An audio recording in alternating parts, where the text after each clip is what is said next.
سبحان ربك رب العزة عما يصفون وسلام على المرسلين والحمد لله رب العالمين. اللهم صل على سيدنا محمد وعلى آل سيدنا محمد وبارك وسلم.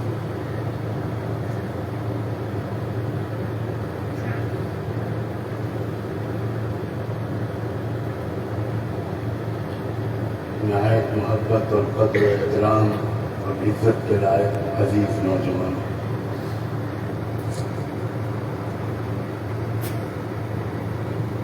مجھے اس وقت صرف آپ طلبا ہی کو خطاب کرنا ہے. آپ نوجوانوں ہی سے کچھ بات کرنی ہے کیونکہ مستقبل آپ کے ہاتھ میں.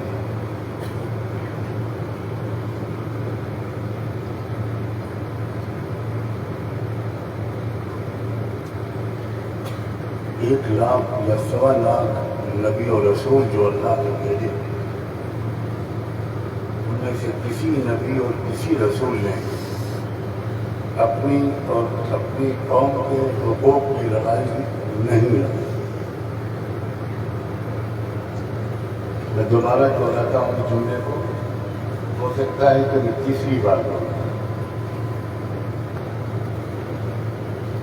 اپنے حقوق کی لڑائی لڑنا نبیوں کا طریقہ نہیں ہے.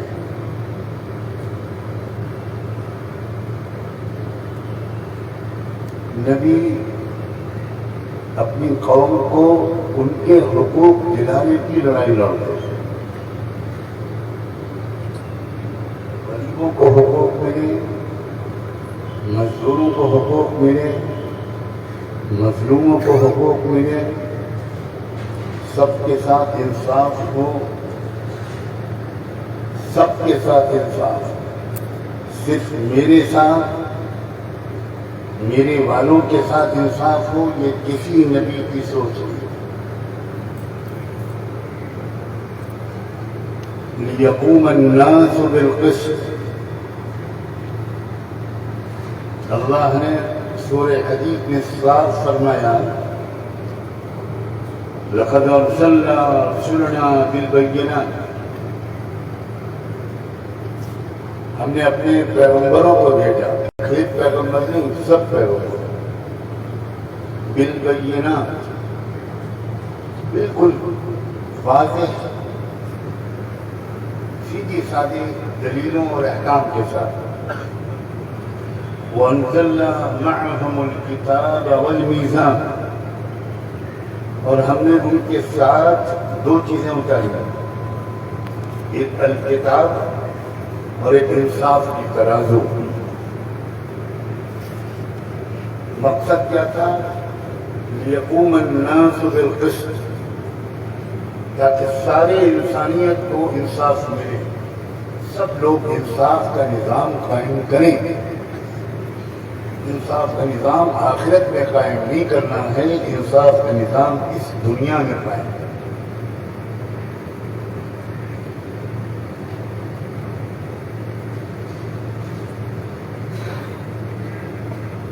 ہمارے بزرگوں نے انگریزوں سے اس ملک کو آزاد کرانے کی جو لڑائی لڑی تھی،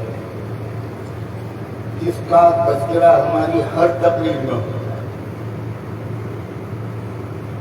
ہماری ہر تقریر میں اکابر کی قربانیاں، اکابر کی جنگ کی آزادی میں ان کی قربانیوں کا خوب تذکرہ ہے.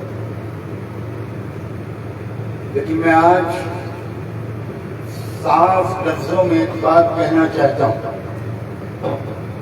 کہ جس طرح تذکرہ ہوتا ہے اس سے نوجوانوں کو صحیح پیغام نہیں پہنچتا.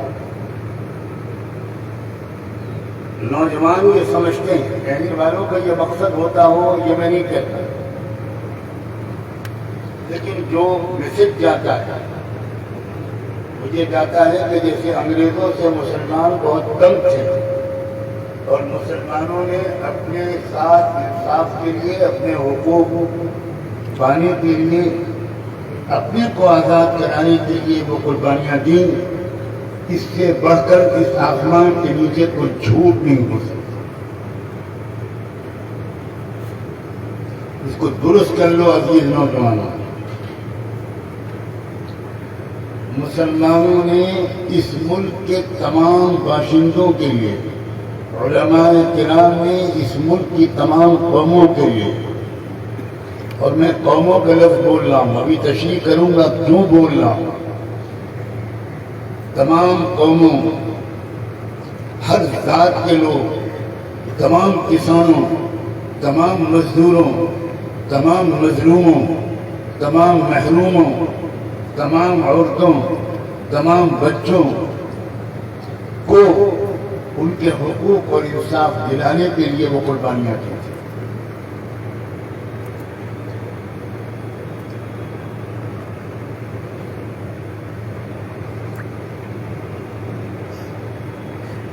آپ کی ذہنی تربیت اور آپ کی عقلی، فکری اور شعوری تربیت کے لیے مجھے آج کچھ اپنی چھوٹی سی مثال کے مطابق کوشش کریں. آپ سمجھیں، آپ کی ذہنی، عقلی، فکری اور شعوری تربیت انتہائی ضروری ہے کہ آپ کو مدرسے سے نکلنے کے بعد کیا کرنا ہے. دورے کے سال تک پہنچتے پہنچتے ہر طالب علم کا ذہن ان سوالات کی آمادگاہ بھرا ہوتا ہے کہ فراغت کے بعد اب مجھے کیا کرنا ہے.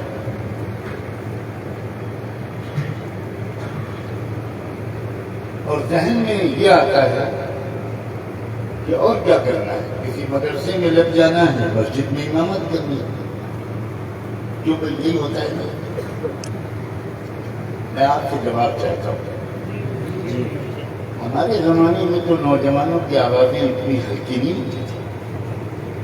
اب کچھ بیماری ہے، میں زور کی آواز سننا چاہتا ہوں. اب لگا نوجوان بیٹھے. میں اس سوال کا جواب دینے آیا کہ آپ کو کیا کرنا ہے فراغت کے بعد. جنگ عظیم کے بعد جب ترکی تباہ ہوا اور ہزاروں بلکہ ہزاروں سے بھی زیادہ فوجی مجاہدین زخمی ہوئے، تو ترکی کا خزانہ خالی ہو چکا تھا، سب لوٹ گیا. ان الملوک اذا دخلوا قرية کیا ہے آگے وجعلوا أهلها أعزة وجعلوا أهلها شيعا.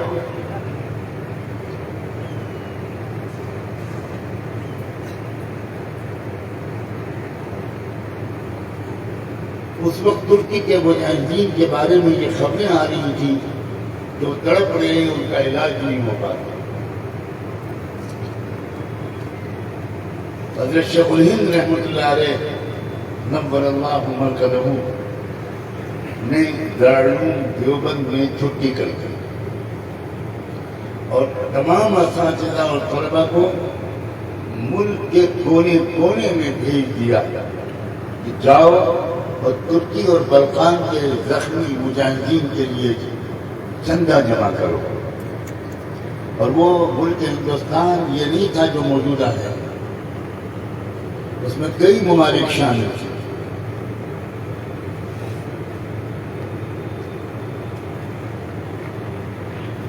جب دارالعلوم میں چھٹی کی گئی اور طلبہ کو ادھر ادھر روانہ کیا گیا تو کئی لوگوں کو اشکال ہوا وجہ اور فطری طور پر. اور اشکال یہ ہوا کہ بھئی طلبہ کا نقصان ہوگا تعلیم کا، چھٹی تو نہیں کرنی چاہیے تھی. تو حجت الاسلام قاسم العلوم والخیرات حضرت مولانا محمد قاسم نانوتوی رحمۃ اللہ علیہ نے اس کا جواب دیا. کیا حضرت الاستاذ نے، حضرت شیخ الہند نے جواب دیا، کیا حضرت الاستاذ نے یعنی حضرت نانوتوی نے کیا یہ مدرسہ پڑھنے پڑھانے کے لیے قائم کیا تھا؟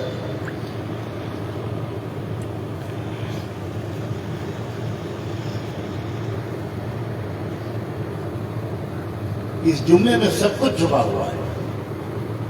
ہمیں پڑھنا بھی ہے اور اعلیٰ ترین استعداد علمی پیدا کرنی ہے.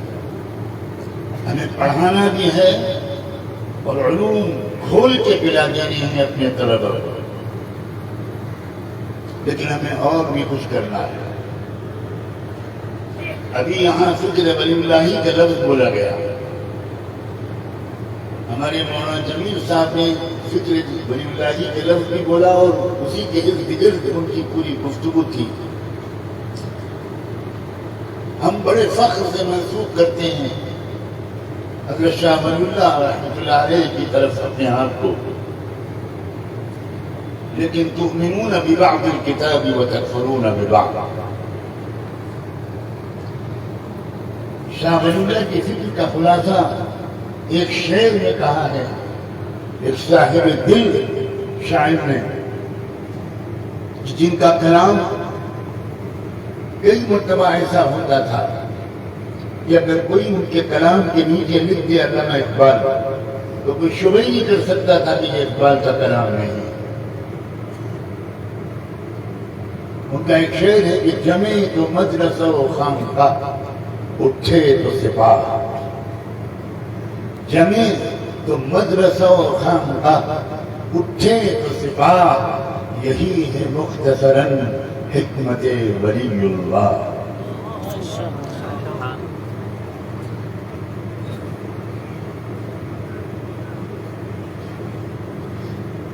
ہماری موجودہ ذلت، ہمارے موجودہ زوال، اور ہم اجتماعی اعتبار سے اس ملک میں زیرو ہو چکے ہیں. مجھے اس کے کہنے میں کوئی مبالغہ نہیں محسوس ہوتا. Absolutely zero.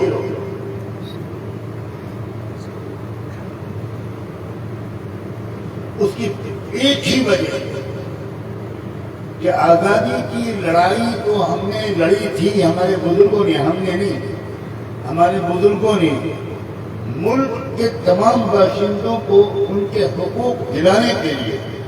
لیکن آزادی کے بعد سے ہم نے اپنے حق لینے کے لیے بھیک کے پیالے تھامے. اور یاد رکھنا، روز محشر تک اگر اپنے حقوق کی لڑائی ہم لڑتے رہے، ہزاروں جمعیتیں بن جائیں، ہزاروں جماعتیں بن جائیں، ہمارے چند لوگ ایم پی اور ایم ایل اے بن جائیں، قوم کو ذلت کی طرف، بربادی کی طرف جانے سے کوئی ایم پی اور ایم ایل اے نہیں بچا. دھوکے میں ہیں ہم نے قرآن کو زندگی سے کاٹ دیا ہے. ہم نے قرآن کو تلاوت کی کتاب بنا لیا ہے، اور وہ بھی ہمارا بہت نیک مسلمان ہے جو روز قرآن پڑھتا ہوگا. یہ نہیں معلوم کہ ہزار میں دو بھی پڑھتے ہیں روزانہ قرآن. اور قرآن کو نہ سمجھنا سیاستدانوں سے کیا شکایت ہے؟ ان میں سے بہت سے تو قرآن کو ٹھیک سے پڑھ بھی نہیں پاتے. مجھے شکایت علماء سے ہے کہ قرآن کو زندہ کتاب رہنمائی کے حیثیت سے سمجھنے والے علماء ہزاروں لاکھوں میں شاید دو چار. ہماری سمجھ ہی نہیں آتا کہ موجودہ حالات کے بارے میں قرآن کی ہدایت کیا ہے. ہم قرآن کے موجودہ حالات کا حل تلاش کرتے ہیں، کبھی سماج وادی پارٹی سے، کبھی بہوجن سماج پارٹی سے، کبھی کانگریس سے، کبھی ملائم سنگھ اور مایاوتی سے، کبھی ڈاکٹر امبیڈکر اور مہاتما گاندھی سے. لا حول ولا قوت. ہزار مرتبہ استغفار پڑھنا چاہیے. یہ ایمان کی کمزوری نہیں، صفر درجے پر بھی ایمان نہیں ہے اس شخص کا جو اپنا لیڈر ان میں سے کسی کو مانتا ہو. ہمارے لیڈر صرف اور صرف سیدنا محمد الرسول اللہ صلی اللہ علیہ وسلم. اور سیدنا محمد الرسول اللہ سے ہم کو صرف کرتا پاجامہ داڑھی اور ٹوپی نہیں سیکھنی، ہم کو ان سے صرف نماز نہیں سیکھنی، ہم کو ان سے صرف وضو اور استنجا نہیں سیکھنا، ہم کو ان سے قوموں کو انصاف دلانے کا طریقہ بھی. لیکن افسوس ہمارے مدرسوں میں اب یہ سبق نہیں پایا ہے. اب قرآن کی تشریح اس طور پر نہیں کی جاتی. کہ ہمارے نوجوانوں کو لگے کہ یہ قرآن آج اترا ہے، یہ آج کے حالات کا، آج کے مسائل کا حل بتاتا ہے۔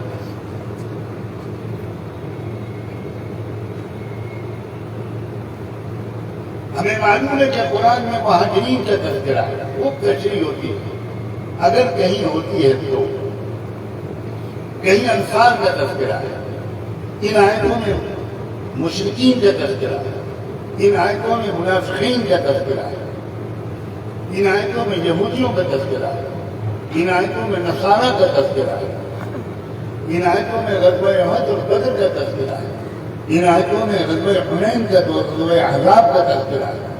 یہ آیتیں مکی ہیں اور یہ مدنی ابتدا ہم کو معلوم ہے، تو پھر ہمارے لیے قرآن میں کیا ہے آج کے حالات کے بارے میں؟ جواب ہے کلوا واشربوا۔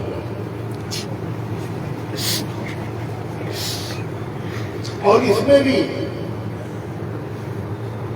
ذہانت دیکھو ہماری، یہاں بھی ہم پوری آیت نہیں پڑھتے، کلوا واشربوا ولا تسرفوا، یہ نہیں۔ ہمارے لوگ جب اپنا مکان بناتے ہیں تو اس بلڈنگ پر باہر لکھواتے ہیں ھذا من فضل ربی، وہ سودی کمائی سے بنے ہوئے مکان پر لکھا ہوتا ہے ھذا من فضل ربی۔ یہ ہے مسلمان اور اسلام کے ساتھ اس کا مذاق۔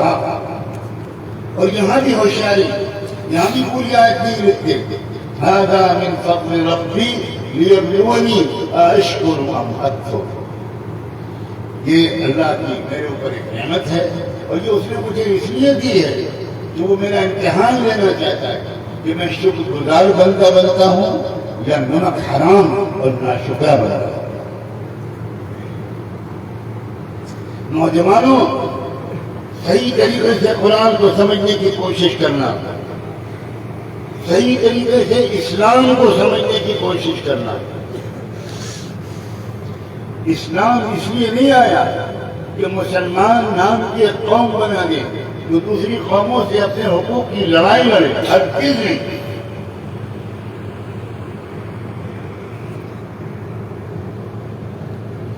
ایرانی آرمی کے چیف کو جب پتا چلا کہ مدینہ منورہ سے ایک قافلہ آیا ہے عربوں کا، ایرانی بادشاہ نے آرمی چیف کو ذمہ دار بنایا کہ حملہ کرنے اور جنگ شروع کرنے سے پہلے ان سے بات چیت کرو۔ تو آرمی چیف نے پیغام بھیجا مسلمانوں کے قافلے کے ذمہ دار کے پاس کہ آپ اپنے چند لوگوں کو بھیج دیجیے، مجھے حکم ہوا ہے کہ میں پہلے بات چیت کروں۔ اس قافلے میں گورے چٹے رنگ کے صحابہ بھی تھے، قریشی، ہاشمی، عربی النسل، بہت وجیح اور ہینڈسم، بہت پرکشش پرسنالٹی کے مالک صحابہ کرام بھی تھے۔ لیکن اس قافلے کے امیر نے ایک ایسے صحابی کو چنا کہ جن کا اگر یہ واقعہ نہ ہوتا تو کسی حدیث و سیرت کی کتاب میں ان کا نام بھی نہ ہوتا۔ گمنام صاحب ربعی بن عامر فداہ ابی و امی،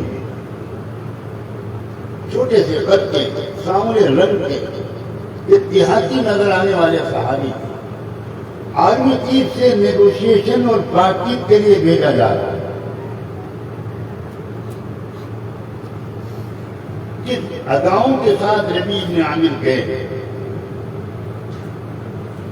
تفصیل سے آپ نے ضرور سنا ہوگا یا پڑھا ہوگا، اگر قلتین اور رفعتین سے کبھی باہر نکلے ہوں آپ۔ ہمارے طلباء پہلے قلتین میں جاتے ہیں، پھر قلتین سے گر کر بیرے بزاع میں چلے جاتے ہیں، وہاں سے نکلتے ہیں تو طہر متخلل محنت کر سکتے ہیں۔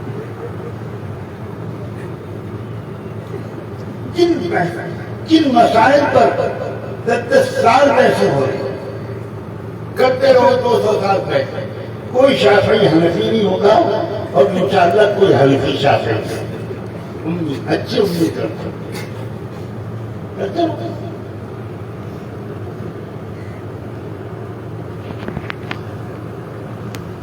عربی عرب حضرات اپنے عربی زبان میں کہتے ہیں هذه القضايا قد قتلت بحثا ودراسة.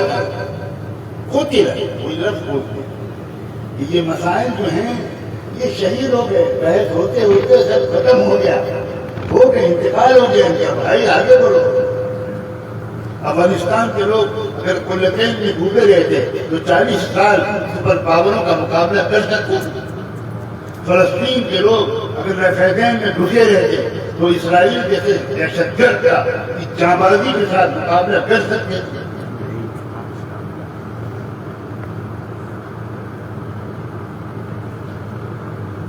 دل زخموں سے چور ہے. یہ بہترین نوجوان لاکھوں کی تعداد میں ہمارے مدرسوں میں ہیں، لیکن ہم ان نوجوانوں کو وہ نہیں دے پا رہے ہیں جس کے وہ مستحق ہیں. ہمارا مقام یہ تھا کہ تم کو زمانے کا امام بنایا جاتا، صرف مسجد کا امام نہیں. وَجَعَلْنَاهُمْ أَئِمَّةً يَهْدُونَ بِأَمْرِنَا لَمَّا صَبَرُوا. ائمہ جو بنی اسرائیل کو بنایا اللہ نے اس آیت کے مطابق، وہ مسجد کے امام نہیں تھے، وہ زمانے کے امام تھے.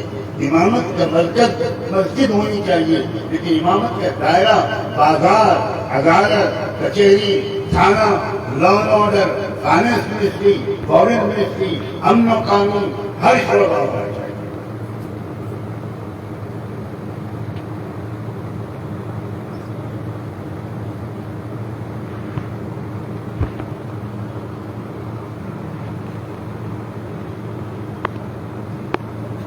اپنے حقوق کی لڑائی لڑنا کسی نبی کے بارے میں سنا ہے؟ میں کم پڑھا لکھا آدمی ہوں، بتا دوں کسی نبی نے اپنے حقوق کی لڑائی لڑی؟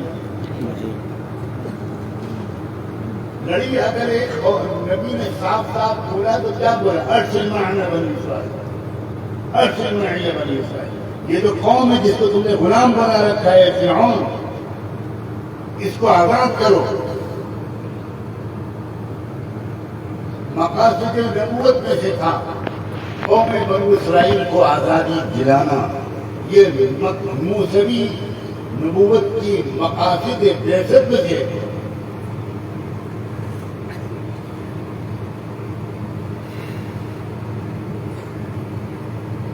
یہ تو میں نے بات کہی ہے بہت سوچ سمجھ کر، اور 40-45 سالہ غور و تدبر کے بعد آج شاید پہلی بار میرا خیال یہ ہے کہ یہ بات اتنے صاف لفظوں میں آج میں نے پہلی بار کہی ہے کہ آزادی کی لڑائی ہمارے اکابر نے اپنے حقوق کے لیے نہیں لڑی تھی. ورنہ سید احمد شہید رحمۃ اللہ علیہ نے مہاراجہ گوالیار کو خط کیوں لکھا؟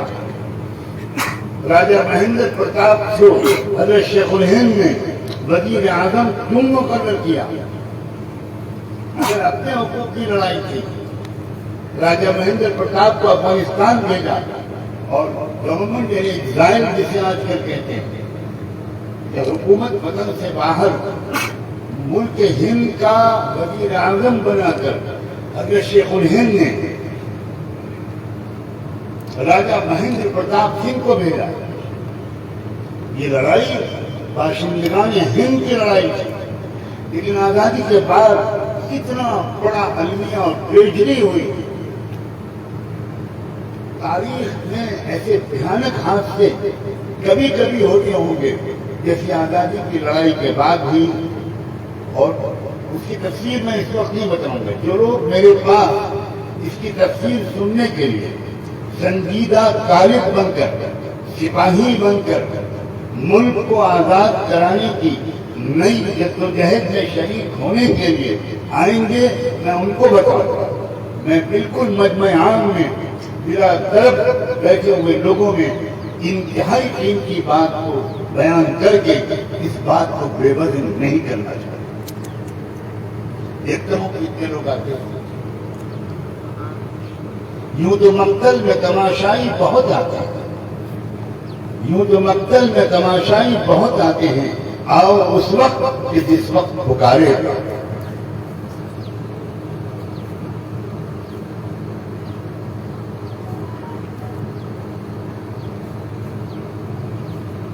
اتنی بات ضرور کہوں گا کیونکہ قصے زمین برسر زمین کہ آزادی کی لڑائی جن لوگوں کے ساتھ مل کر لڑی تھی ہمارے اکابرین نے، وہ انتہائی دھوکے باز نکلے، انتہائی عیار و مکار نکلے، انتہائی تنگ نظر نکلے، انتہائی متعصب نکلے، انتہائی خود غرض نکلے، اور اس سے ہمارے اکابر کے دل ٹوٹے۔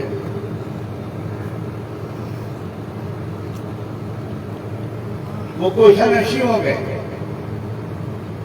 بہت المناک دن تھا وہ، جس دن ان عظیم مجاہد بزرگوں کے ذہن میں ایک شوق لگا، وہ سوچ بھی نہیں سکتے تھے کہ یہ لوگ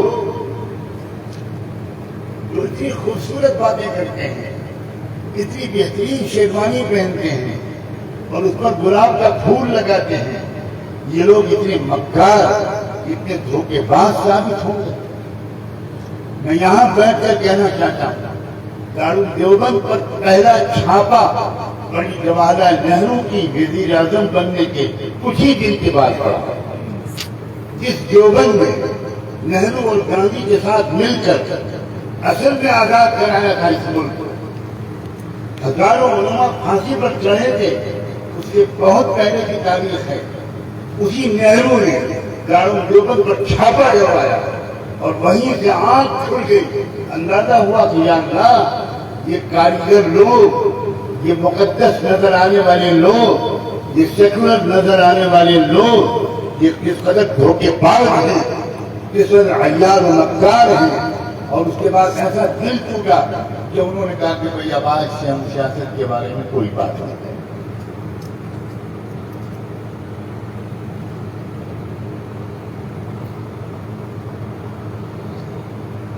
آپ مایوس نہ ہوں، اس لیے میں فوراً کہتا ہوں، قوموں کی زندگی میں یہ تجربے آتے ہیں، کوئی نئی بات نہیں۔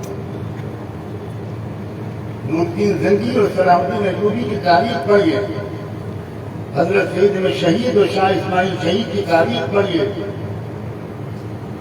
قوموں کی زندگی میں یقیناً یہ اتار چڑھاؤ آتا ہے اور بہت دھوکے کھاتے ہیں، اپنے لوگ دھوکے دیتے ہیں، اپنے لوگ مخبری کرتے ہیں، اپنے لوگ دشمن کے ایجنٹ بنتے ہیں، یہ سب ہوتا ہے قوموں۔ کیا رحمت دو عالم صلی اللہ علیہ وآلہ وسلم آپ نہیں تھے متوجہ رہتے؟ کیا رحمت دو عالم صلی اللہ علیہ وآلہ وسلم کی زندگی میں منافقین نہیں تھے؟ سیدھا بیٹھن رہے موبائل پکڑ۔ مسجد نبی میں آپ کے پیچھے نماز پڑھتے تھے اور آپ کے پیٹ میں چورا دھوکے کی سازشیں کرتے تھے۔ والذین اتخذوا مسجدا ضرارا وكفرا وتفريقا بين المؤمنين وارصادا لمن حارب الله ورسوله۔ یہ کون لوگ تھے؟ یہ سب نام کے مسلمان تھے، یہ غیر مسلم نہیں تھے، یہ نماز پڑھتے تھے، مسجد نبی میں نماز پڑھتے تھے۔ اذا قاموا الى الصلاة قاموا كسالى يراؤون الناس۔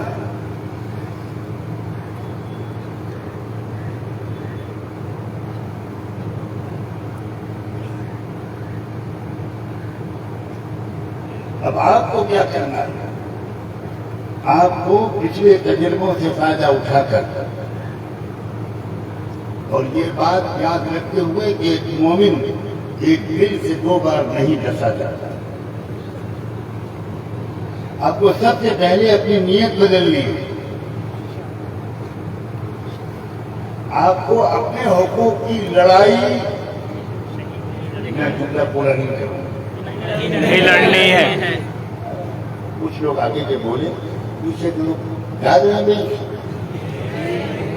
اپنے حقوق کی لڑائی نہیں لڑنی ہے۔ کس کی لڑائی لڑیں؟ قوموں کے حقوق کے لیے۔ اچھا، ملک میں میں نے بولا قومی، آپ کو اب تک بتایا گیا ہے ملک میں دو قومیں بس، یہی بتایا گیا نا؟ جی یہ قوم کا نام مسلمان، مسلمان، دوسری کا ہندو۔ اب میں آپ کو بتانے آیا ہوں کہ اس ملک میں 6000 قومیں بستی. میں اپنے ملک سے ہی واقف ہوں. ہم نے سب کو ہندو بنا دیا. ہم نے بنایا. یہ ہماری غلطی ہے. میں رب کعبہ کی قسم حجر اسود پر ہاتھ رکھ کے قسم کھا سکتا ہوں اس ملک کی اکثریت ہندو نہیں تھی. اس کو سیاسی طور پر ہندو بنایا گیا, مذہبی طور پر نہیں. یاد رکھنا, دلت سیاسی طور پر ہندو ہے, مذہبی طور پر نہیں. OBC سیاسی طور پر ہندو ہیں, مذہبی طور